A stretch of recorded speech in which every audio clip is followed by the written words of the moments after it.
Ranged assassins are the most plentiful and popular role in Heroes of the Storm, their reach and damage giving players an inflated sense of skill. While these heroes all deal damage at a distance, it's possible to divide this class into two categories based on how they farm their numbers. On the one hand, you have physical damage dealing marksman type heroes, like Raynor, Hanzo, and Vala. AD carries for those of you who've been lol-bottomized. On the other hand, you have mages, heroes with some form of utility whose damage comes primarily from their abilities. Bursty spell damage, which is locked behind cooldowns and aiming. Kael'thas Sunstrider is the quintessential mage, with a high damage kit that has fantastic multi-target potential and a stun on a skill shot. Kael'thas excels at punishing teams that like to stick together, forcing them to choose between taking massive area damage or spreading out, opening up gaps in the teamfight that can be exploited by KT's team. He has some of the fastest wave clear in the game, allowing him to quickly soak experience or relieve minion pressure from lanes. But like most mages, he's slow, with no mobility to speak of, thereby requiring good positioning and awareness on a player's part to prevent the prince's untimely demise. While he can protect himself to a degree with his stun, he is still a vulnerable target to aggressive heroes and coordinated dives. He's also a very thirsty boy. As we all know, you need three things to start a fire: oxygen, a reason, and mana. Almost every mana-using hero in the game starts with 500 mana points. Using both of KT's damaging abilities at level 1 will cost you 120 of them. That's 4 flame strikes and 4 living bombs together, or 7 flame strikes, or 10 living bombs. That's not that many spells. Fun fact, a lot of heroes have 10 spells at most before they run out of mana, which is a neat coincidence I've noticed while making these videos. Anyways, if you've been following the channel a while, you'll know there is a way to rid yourself of these resource issues on Kael'thas. But I'm getting ahead of myself. Let's take a look at his base stats. The following numbers are all taken at level 1 unless otherwise specified. Add the 4% scaling per level yourself if you're so inclined. Kael'thas has been a part of the heroes roster for a long time and hasn't really changed all that much. His kit is simple and effective, which is reflected in his price point: 7,000 gold. 3,000 less than the average hero. Because of this, you'll find Kael'thas in the hands of slightly seasoned players who prowl around silver to platinum ranks, where this hero thrives. As established, Kael's on the magey part of the assassin spectrum, meaning he's a dainty little lad that doesn't like to get his hands dirty. Kael has 3.3164 health regen per second, with a starting health pool of 1,595, just beneath Ana, who has 1,598, and just over Morales with 1,560, putting him in 56th place in terms of starting HP. And of course, he starts with the standard 500 mana, 3 mana regen per second. Kael is part of the 1.11 attacks per second cohort, a group comprising 15 total heroes with the 11th fastest attack speed. His autos have a range of 5.5, which is where the bulk of ranged attacks lie. And while you won't lose out on much damage if you play like a coward, you should still get in those auto attacks as often as possible. Kael'thas barely creeps into the top half of heroes when it comes to attack damage, sitting at 65 points per hit, which ranks him 43rd, between Mephisto with 66 damage and Oriel and Karazim, who have 64. Kael is tied at 8th place for fatness, with a collision radius of 0.8125, a size shared with 12 other heroes. Looking at these numbers, you might think that such a soft target couldn't possibly present a threat to anyone. I assure you, there's a reason KT's so squishy. The Prince of the Blood Elves has a robust spellbook with the option to modify his abilities for additional effects. Kael's trait, Verdant Spheres, empowers the next spell used and will remain primed until consumed by casting any basic ability, at which point it goes on a 6-second cooldown. Verdant Spheres has no effect on ultimates, and we'll go over the details of how this trait affects each spell individually. Flame Strike is a simple, circular area of effect spell that deals 345 damage after a 1-second delay.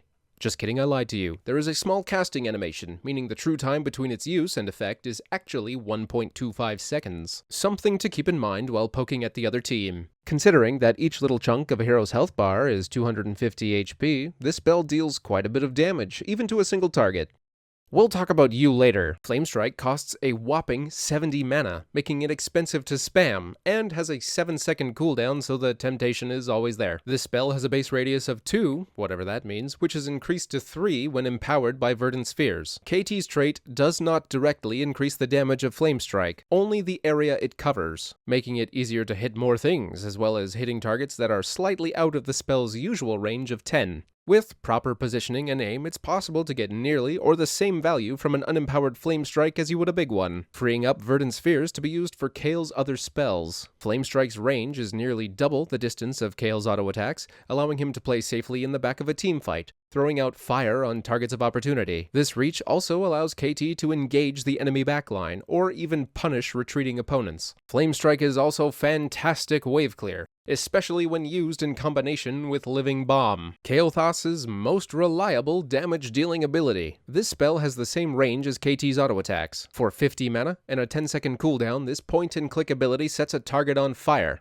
dealing 126 damage over 3 seconds, then exploding for 215 damage to all nearby enemies. That's not all. If a hostile hero is hit by this explosion, then they become a living bomb as if the spell was cast on them in the first place. However, these secondary explosions cannot spread further. Clever use of Living Bomb is what distinguishes good KTs from bad ones. While they are stacking convection, you should study the bomb, finding the best targets, when to cast it, and why. Up against healers that require grouping? Easy choice. Tank charging in to make plays? Set the dive ablaze. Casting a bomb on a low health target is also a great idea, as whatever's on fire explodes on death, which can catch opponents off guard. No one respects the minion bomb. Enemies can only be affected by one bomb at a time, so timing multiple casts as the fuse blows is key in chaining explosions together. This spell is applied to a hero as though it were a damage over time effect, but that's a little misleading. Healing spells and cleanses that remove damage over time will dispel the whole bomb, yet the explosion component is considered direct damage, meaning, if not removed, the spell can cancel soft channels like capturing the objective or hearthing. Empowering Living Bomb with Verdant Spheres is incredibly powerful, as it effectively functions as a second charge of the spell that costs no mana and has no cooldown. It's free damage. Lots and lots of damage and disruption for very little cost and downtime. Speaking of disruption,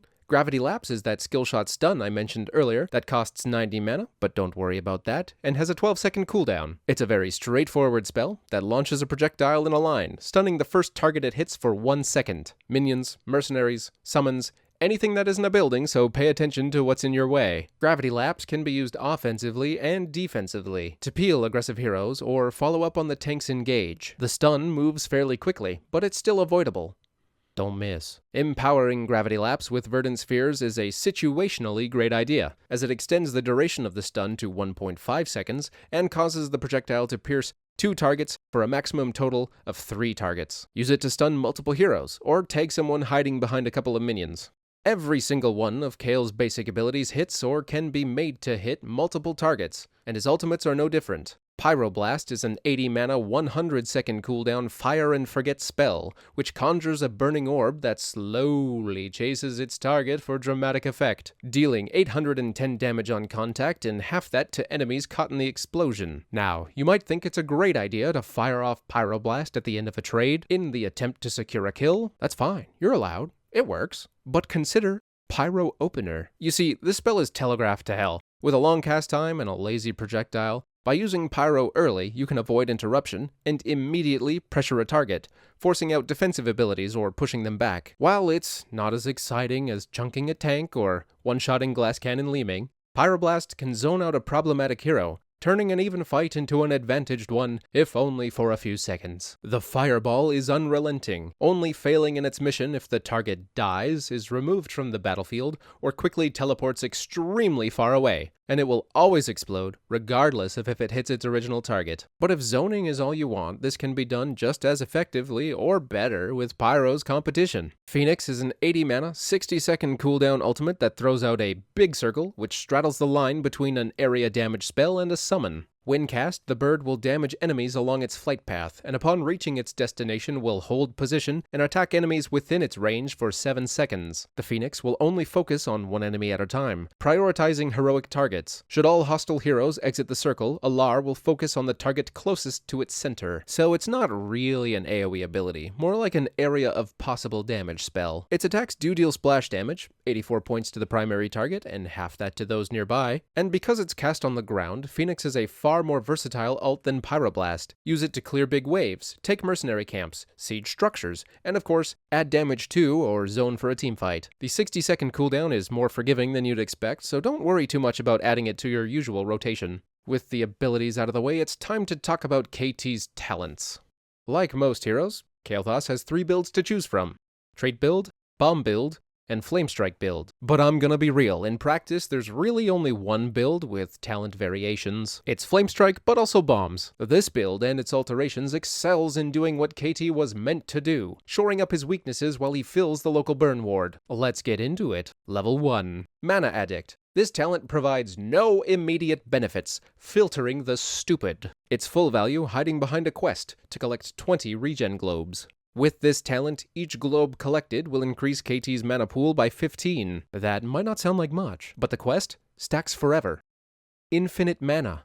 Regen globes and healing wells return a flat percentage of a hero's total health and mana, so every globe you grab increases the effectiveness of the next one. Since your reservoir keeps growing, you'll eventually reach a point where the mana bar is just for show. That alone is worth its weight in gold during the endgame, where downtime is so punishing. But there's more. Upon completion of the quest, Kael'thas gets himself a shiny new button, which, when pressed, grants him a shield equal to the total amount of mana points he's collected. 800 bonus health at minimum is plenty of points of protection, letting Kael'thas eat an extra cooldown or auto attack or two. More than enough to throw off people's math, giving KT time to retreat or retaliate. Remember, staying alive is the best way to maintain DPS. Level 4. Remember how Gravity Lapse costs 90 mana? Well, not really. Netherwind and Energy Royal reduces its mana cost by 80 and 70 respectively, if you don't miss. Deciding which talent to take depends on what you're up against. Is Butcher shoving his face up your ass? On a successful stun, Energy Royal will reduce the cooldown of Gravity Lapse by 8 seconds, meaning, with good aim, Kael'thas has a spammable 4-second stun with the potential to hit multiple targets, though its short range can bring you into the danger zone. The cooldown reduction alone makes Energy Royal hard to pass up, but the extra range on Netherwind is fantastic if Kael is unable to step forward, or there's a backline hero that really needs to be stopped. The choice between these two talents comes down to how close you think you can get to your enemies. Level 7. Gamer's Choice. Burned Flesh, Sun King's Fury, and Sunfire Enchantment are all viable, with Burned Flesh being the easiest to use. Its requirement simply being the need to hit at least 2 people with 1 Flamestrike to proc its effect. 8% of a target's total health as bonus damage is nothing to scoff at. A great talent for playing against clumpy teams and tanky tanks. If you desperately need to take Convection, first of all, stop, don't do it. Second of all, you're wrong, shut up. And finally, just pick this talent, it'll give you the same high. Sun King's Fury requires a little bit of analyzing on your part. By this point in the game, you'll have had 7 levels to see how the other team reacts to your bombs. If they're really good at playing hot potato, give them bigger potatoes. Additionally, if your opponents have a proximity-based healer like Lucio, Karazim, or Brightwing, Sun King's Fury can punish careless or panicked positioning, potentially denying whatever support these healers can offer.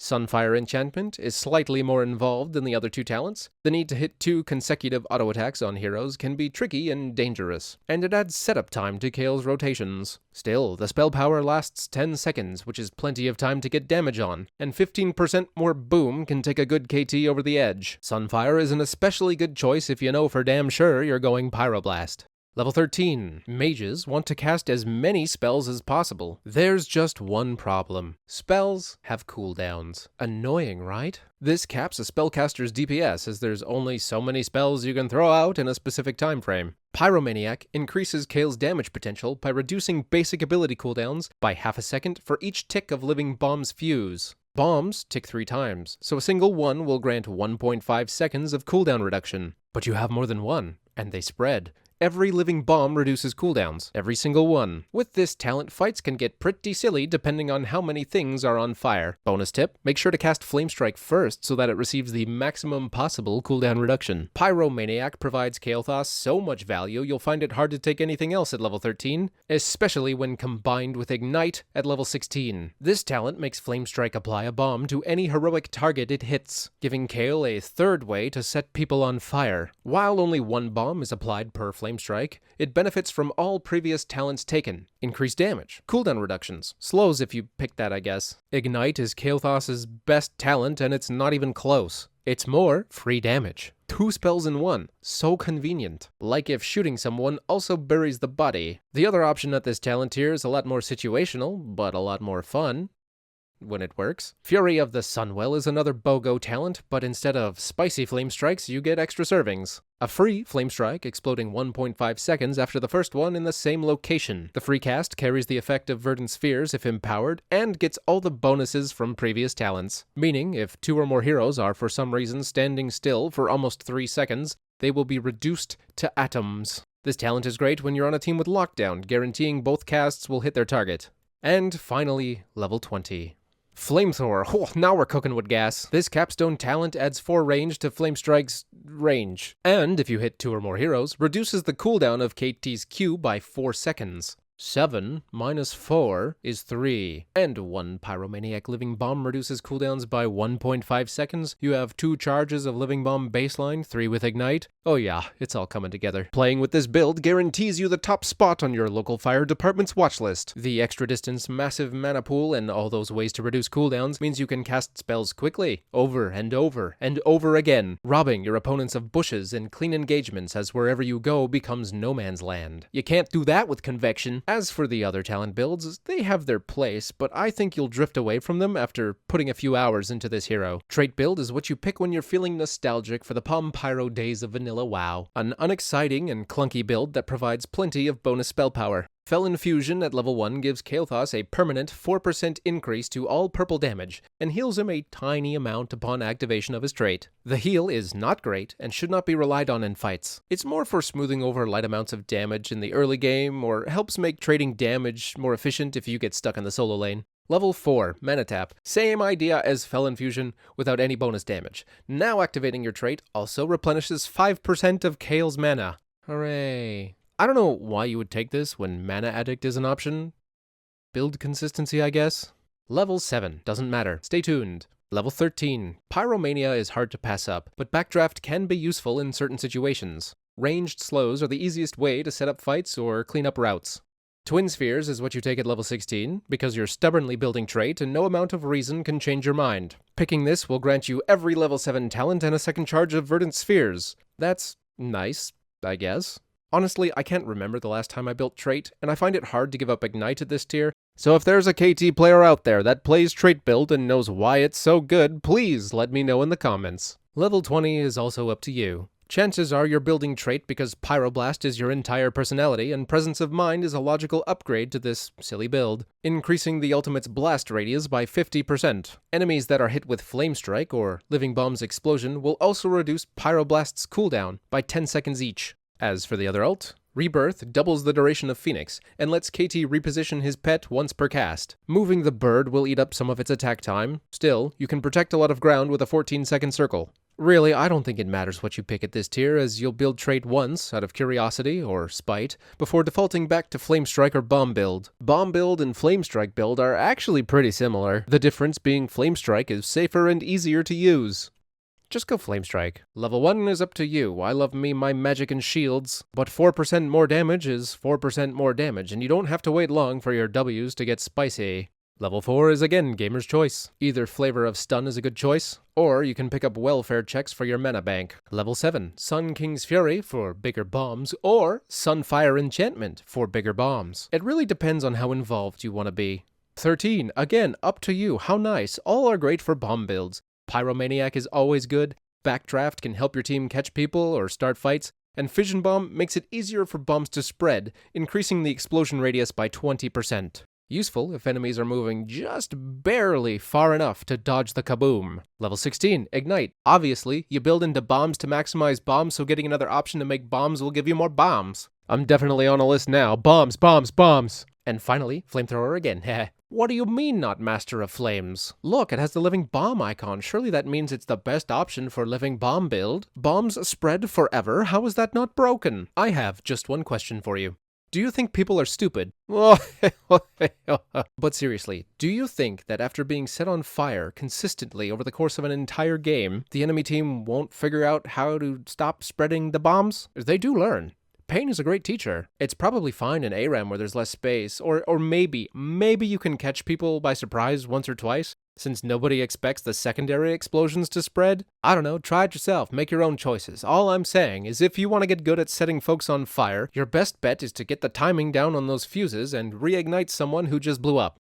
Alright, it's time to talk about Convection. This level 1 talent increases Flame Strike's damage by 5 for each enemy hero hit, up to a maximum of 100. Upon completion of the quest, an additional 100 damage is added onto KT's Q, and dying will no longer reset quest progress. That's right, it's possible to lose it all. Picking Convection paints a huge target on your head. The 200 extra damage can be quite nice. Combining it with Burned Flesh, Ignite, or Fury of the Sunwell can turn a single Flame Strike into a devastating damage ability, as long as you don't miss and have the mana for it. I don't think I can press home exactly how expensive these spells are. If you're also reducing cooldowns with Pyromaniac and Flamethrower, it won't be long before you're holding your team back from a game-ending push, all because you ran out of gas. You cannot afford to waste time so late in a match. You know, if you're playing the game to win. And speaking of wasting time, you won't actually be playing the game when you take Convection. You'll be hiding in the shadows, waiting for your opportunity to step forward and throw out a big fucking circle before slinking away like a little rat, hoarding whatever stacks you've gained and wasting your healing fountain because you're out of mana. Time and energy that could have been spent stunning people and setting them on fire. It's so funny watching KTs play like scared little bitches until they hit like 17 or 18 stacks, and then grabbing them when they step forward to finish their quest. Happens so much. KT steps forward to throw out his Q, misses, steps back, you count to 7, he comes forward again and got him. My prince deserves better than you! Here's a handful of heroes KT works well with and a few that give him some trouble. As a squishy backline fighter, KT loves having tanks on his team, especially ones that can lock down multiple targets or group them together. ETC with his piercing stun and Mosh combos extremely well with all of KT's kit, as does Joanna, who I think is the best tank for Kael'thas. She makes it really easy to spread bombs. Garrosh is also a great choice as Gravity Lapse can follow up on his throws for an easy 1-2 punch that deletes many heroes. Kael's counters, on the other hand, come from those who can avoid, prevent, or just don't care about his damage. Zeratul can have his way with Kael'thas, and unless you manage to stun him, there's simply no way to escape. Diablo, appropriately, cares little about being set on fire, and with his large health pool and hard engage, can get on top of Kael'thas quickly, locking him down with stuns or isolating him from his friends. Medivh also ruins KT's day. Portals can help his team spread out to reduce Kael's damage or teleport directly on top of him. They can also be used to buy time for a Pyroblast target, letting his shield cool down so he can prevent the damage entirely. This Protect is also great at saving low health heroes from bombs. Before we wrap this up, here's a few quick tips to get the most from Kael'thas. Spreading bombs. Arson is an art. Perfectly timing fresh bombs with old ones can only come with practice. Since a target can only be affected by one bomb at once, foresight is key in chaining explosions together. If the fight seems like it would take place in the same area for the next few seconds, slightly staggering both casts of Living Bomb can ensure the primary target is immediately reignited upon the first explosion of the second bomb. Alternatively, a steady flow of bombs into a teamfight ensures that Kael will always be checking the other team's positioning. Mercenary camps. Kael'thas can solo small camps early, and larger ones provided he keeps moving and has a stacked mana shield. Consistent input of damage onto the camps is crucial. Don't blow your whole load at once. Cast Flame Strike on cooldown while using Verdant Spheres to Living Bomb for free. This will ensure you save mana while capturing mercenaries as quickly as possible. Kael'thas has one of the fastest wave clears in the game, clearing entire minion waves in an instant. It's possible to hit every minion in a wave with an unempowered Q. To that end, a Living Bomb on the mage minion, combined with a Q at its feet, will delete all but the melee minions early game, and clears the whole wave with a bit of scaling. Kael'thas is not a hard hero to play. With effectively one talent build and a simple-to-understand kit, playing Kael'thas effectively comes down to positioning and aim, skills needed on every hero, and knowing exactly how to punish the enemy team. Do you nuke the front line, harass the back line, coax enemies out of position with bombs, stun key targets, or spend the bulk of the early game soaking, coincidentally collecting globes for your level 1 quest? He may not be as flashy or specialized as other heroes that share his role, but the fact that he's barely changed after all this time shows that Kael'thas Sunstrider is a powerful hero who should not be underestimated. Don't pick Convection. Thanks for watching. If you liked the video, please let me know in the comments. It lets me know I'm doing well, and it tells the algorithm I'm still alive. If you keep coming back to my channel and haven't subscribed yet, don't be coy, stop pretending. Make it official by hitting that subscribe button. We're on the home stretch to 5,000 subscribers, and I need all the help I can get. Thank you again. If you like the channel and want to see it grow, consider becoming a channel member on YouTube or a patron on Patreon. If you just want to talk about heroes or play some games, I got a Discord, links all over the channel. A final thank you if you've made it this far. None of this would be possible if you weren't here. Alright, enough. See you next time.